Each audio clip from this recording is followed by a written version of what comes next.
Is it time to spice up your email list? Email lists can have a very boring feel to them. I mean, everyone has one. If you don't, you should. Everyone's asking you to sign up for theirs, and they fill our inboxes to the point where we wonder, why did I sign up for this in the first place?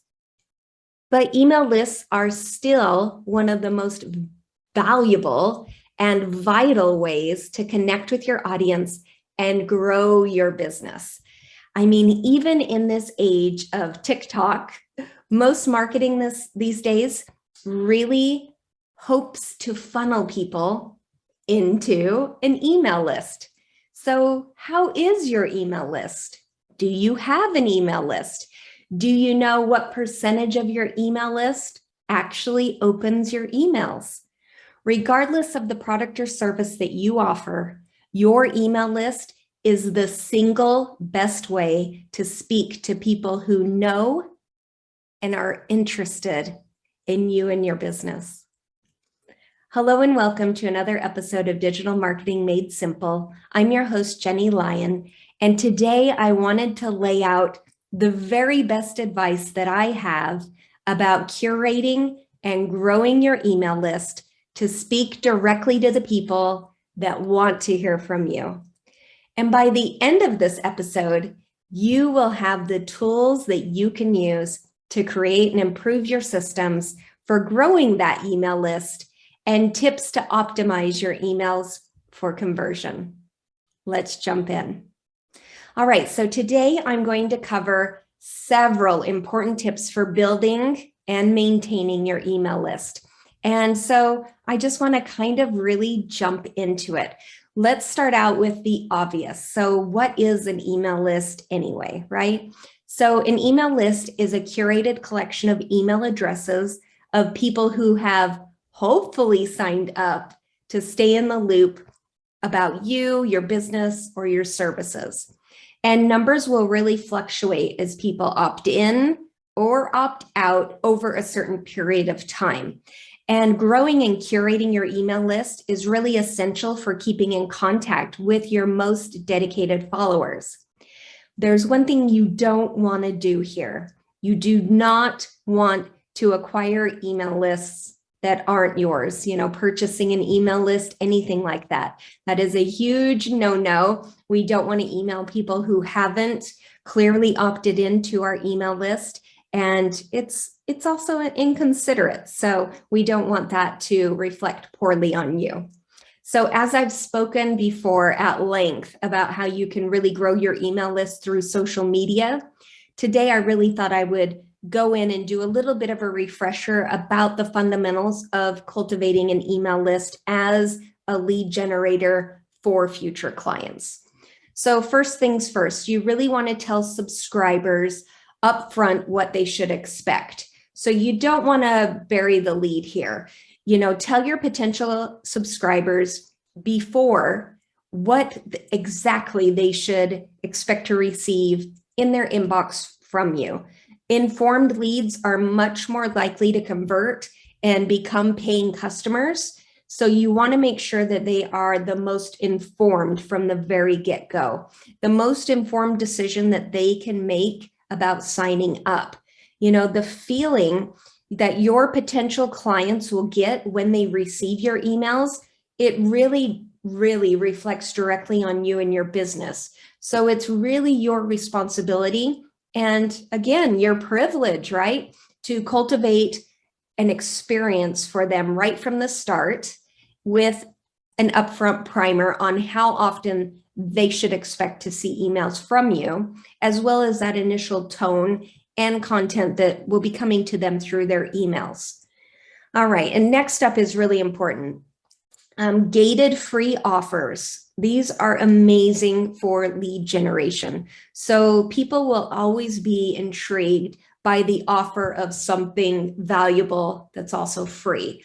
So it's really important that you choose to tie your opt-in into something that's really valuable to them. And a free lead magnet is amazing for that. You want your free offering to really encapsulate the products or services that you provide as part of your main business. It's really easy to offer, something like a coupon or a sample product, right off the bat. But if you can, you want to dig deeper than that. You really do. You really want to dig in, and consider something much more valuable and in depth, a primer of how your client might approach solving the problem that you address as your core business proposition. So a maintenance company might offer an easy step-by-step guide to minor repairs around the home or office, which would really help their ideal client determine whether a job is too big for them to fix on their own, and they would need to reach out to you. Or say a private chef. They may offer some really fun recipes that a client can try for themselves. And then whenever they make that recipe, you're going to be top of mind. And so that could be a good way to get them to think about you for other services that you offer. Whereas something like a travel company, they might choose to offer, maybe a brochure on the must-see attractions or day plans for popular destinations, which will really inspire clients to think about and plan out their next vacation. An exercise trainer might design a sample workout routine, right? Like a video routine that clients could download and try. That really opens the door for private lessons in the future.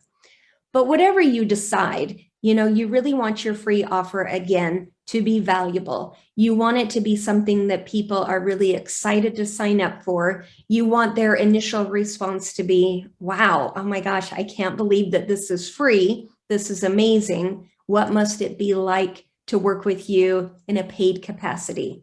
And, you want to start by offering, something that they can consider and try out on their own and get some sort of quick win, and then as they decide, this is really amazing, then that next step will come where they're going to loop you in and really want to work with you. Okay, next up is making opting in as convenient as possible. The opportunity to subscribe to your email list should be available on, every point of public interaction that your business holds. So everything from your website to your social media platforms. You can use QR codes if you have different, in real life spaces. You really want them everywhere that your products or services can be seen. And you want to be able to capture a potential client's email whenever they're inspired by your business and make it as easy as possible for them to complete that process. Okay, next up, this one's a fun one. Contests and giveaways can be a great way to reward current subscribers. So contests and giveaways, they're amazing, right? Who doesn't love a contest or a giveaway? And they really are a great way to reward your subscribers for sticking around. So a lot of people used to believe that contests were great for getting a lot of new people onto their email list quickly. But with that comes a really high turnover rate, as that initial interest, of the potential client, it wasn't so much about your company. It was more so about, ooh, free stuff, right? And when they don't win, then they'll unsubscribe and then they'll go on with their lives. So instead, you can kind of flip the script there and strengthen the connection that you have with people who are on your list by offering them some sort of a contest or giveaway. It really potentially leads to more word of mouth conversions over time, and it reminds people why they signed up with you in the first place.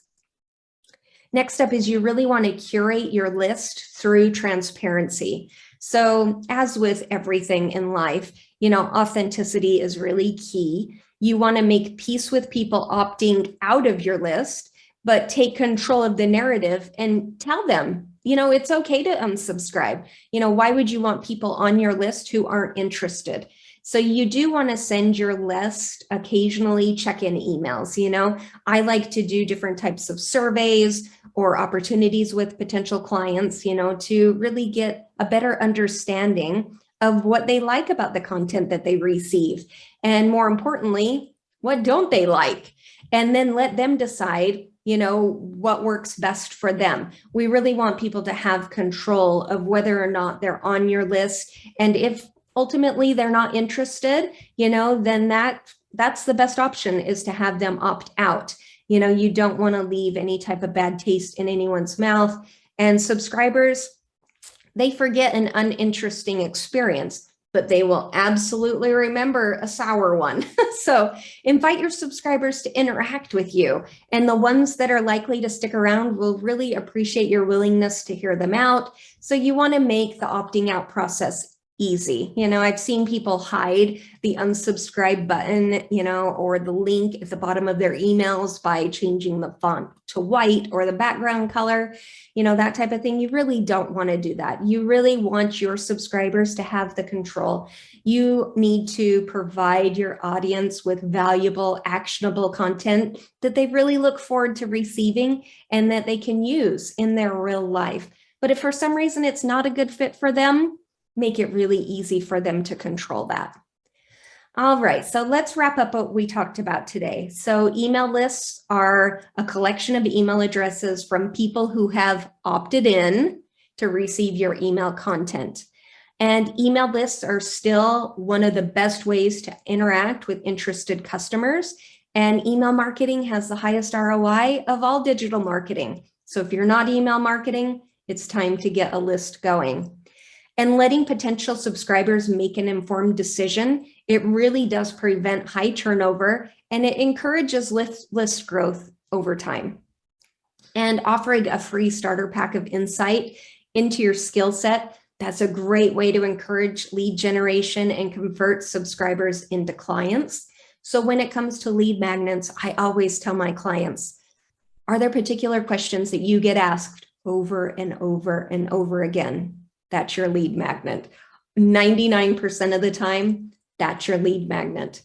And subscribing should really be easy and accessible and quick. And it should be available everywhere that you are online. You want people to have the opportunity to get on your email list, and you don't want them searching around trying to figure out how to make that happen. And use contests and giveaways in a little different way than maybe you've thought about before. Use them to reward your current subscribers and, not the potential ones. Keep those subscribers and maybe incorporate into your contest or giveaway a way for your current subscribers to refer new subscribers. And of course, check in with your email list. You want to make sure that you offer opportunities for feedback through surveys. And of course, always make it really easy for people to opt out. If they're not interested, they're not interested. So here's my challenge for you this week. So I want you to compose a check-in email to blast out to your current email list that offers 3 things to your subscribers. So pause for a second, grab your phone or a piece of paper and a pen and jot these down. Number 1, an update on your business's current successes and upcoming news, and ask for feedback about the content that they receive in your email blasts, and an offer to unsubscribe guilt-free if they're no longer interested. Your active subscribers will take the opportunity to connect with you, and some of your inactive email addresses will take the chance to maybe do some spring cleaning on their own and unsubscribed. But either way, you can really adapt that feedback moving forward, and note that the email addresses, that do take the time to respond, these are your high interest users. And these are the people that you want to segment out separately, because these are the people who are more likely to convert into sales. And maintaining and cultivating an email list is just one of the many tasks that, are on your to-do list every single week, month as an entrepreneur and a small business owner. So if it's an area that you feel a little bit uncertain of, you're not quite sure, how to really optimize and grow your email list, please reach out. I'm always happy to answer any questions that you have about email marketing or any type of digital marketing. So you can always schedule a free call. I'm always happy to answer any questions. You can do so at jennielyon.com/chat. And we would be more than happy to help you get your business's email list growing or get it to that next level. But either way, I would love to hear how your email list is growing. So reach out. I would love to hear about it. Well, that's what I have for you this week on another episode of Digital Marketing Made Simple. And if you haven't already, if you can click subscribe, maybe leave us some feedback, we would absolutely adore that. Thank you so much, and we'll see you next time. Have a great week.